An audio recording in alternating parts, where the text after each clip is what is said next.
This is Bryce Van Patten with Metal Express Radio Backstage, and today my guest is Terry LeRoi of LeRoi XIII, who's here to talk a little bit about Stand Up and Shout, the great Ronnie James Dio tune that he recorded with LeRoi XIII to benefit the Stand Up and Shout Cancer Fund.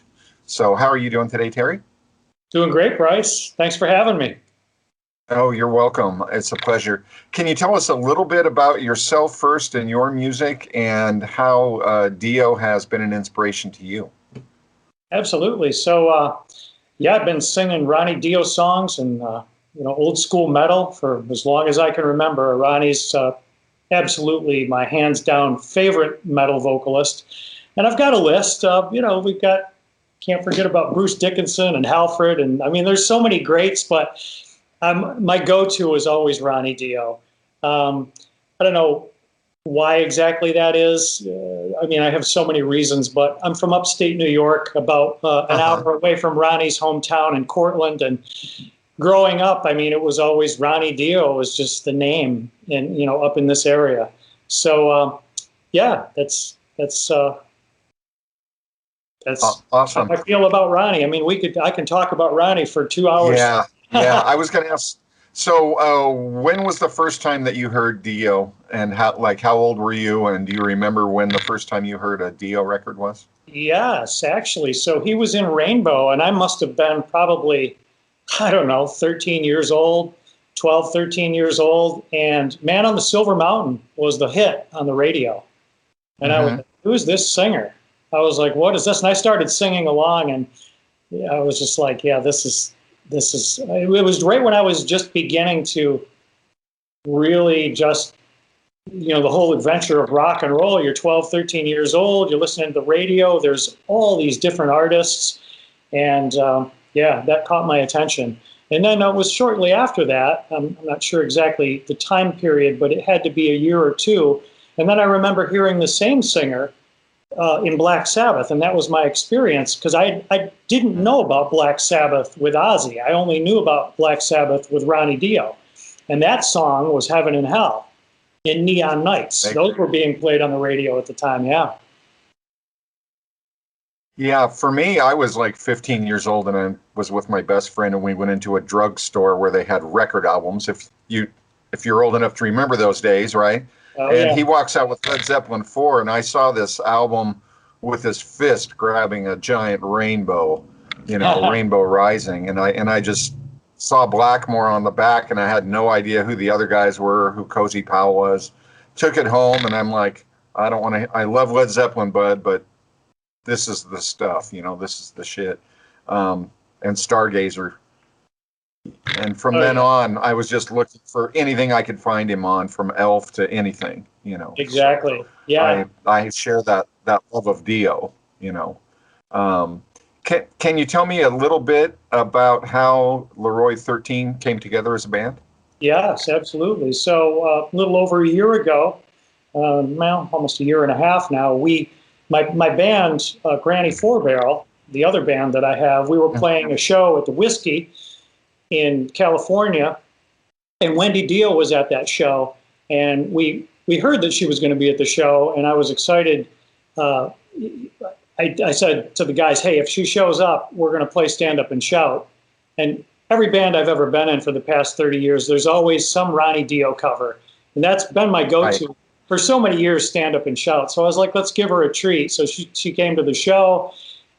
We played the track. She loved it. A couple of nights later, we had also made an appearance at the Bull for Ronnie event. It was a fundraiser. So we were in town for a few different things. And we finished out the week. We came home, and we got invited to play the Ride for Ronnie event in May 2020, because 2020, as you know, was a big 10-year anniversary of Ronnie's passing. There was a lot of events planned. Right. All of them got canceled because of the pandemic.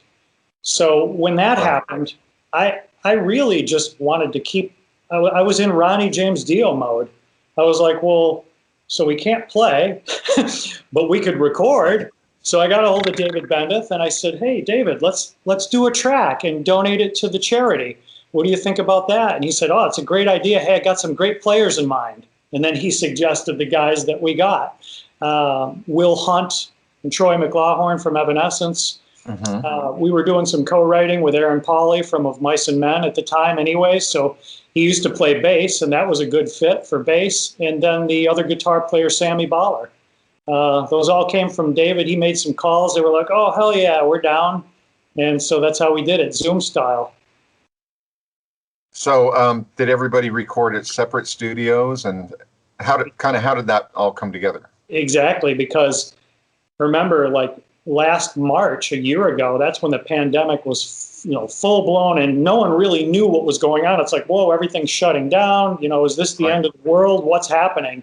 So we said, well, at least it's safe to record. So everybody do this, in your own home studio, wherever you go to do your recordings. And that's how we did it. And then David compiled it. We basically did this recording, never meeting anyone physically in person. It was all just via internet back and forth. Yeah, that's so strange. Very strange.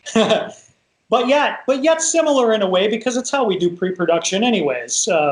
Before we go in the studio, we pass. But to really never even have played with these guys and then have it turn out as good as it did was just amazing.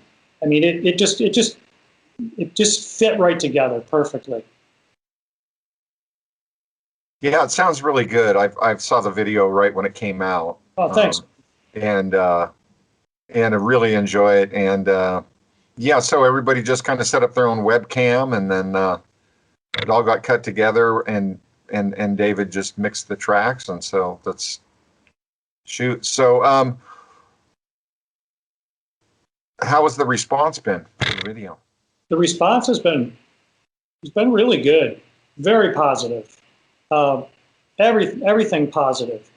I think there's about maybe 230, 240 streams on Spotify. The video version of it that we uploaded to Facebook, that's well over 500,000 now, and I don't know, like 3,000 shares, and it just continues to just keep moving. And the best part about this is that the proceeds, 100% of it, we're not keeping any of it. We just donate it back to Stand Up and Shout Cancer Fund. So it's a wonderful charity. We believe in it, and we hope all the metal fans really dig what we did. All the guys poured their hearts out into this, and all of their good intentions, and it's all captured there on that track. Yeah, can you talk a little bit more about the Ronnie James Dio Stand Up and Shout Cancer Fund, and anything else you can add to that would be helpful? Well, it's near and dear to my heart. Cancer's affected a number of people in my circle over the years, and it's just what the foundation does and what it stands for is really important. I mean, any charity like that, I'm all about getting behind. And of course, Stand Up and Shout is the namesake. It's the song we did. It's the namesake of the charity, and just to be involved and have Wendy sign off on this and have her blessing, it really, really meant everything. Because we could have put this out on our own and just said, yeah, we're doing this for charity, but really to have Wendy and the board sign off on it unanimously and say, hey, this sounds great, guys. We really appreciate it. Anything you need, let us know. It's just wonderful. Yeah, it's really awesome work that you guys are doing, and greatly appreciate it. And to have Wendy behind it, that's just, gives it all that much more validity and power to people out there that are Dio fans. And you guys do a really great version of the song. So what's next for LeRoi XIII and you? Well, so 2 weeks ago, Granny Four Barrel put out a new track, The Art of Deception. So that's available everywhere. Awesome. There's a video on YouTube.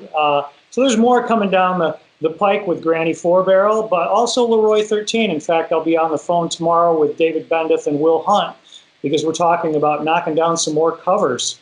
But also, there's some more writing sessions that are happening. So LeRoi XIII, it started out as this kind of one-off collaboration, but we really are enjoying it.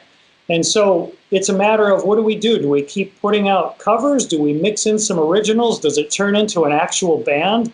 And we're just exploring that right now.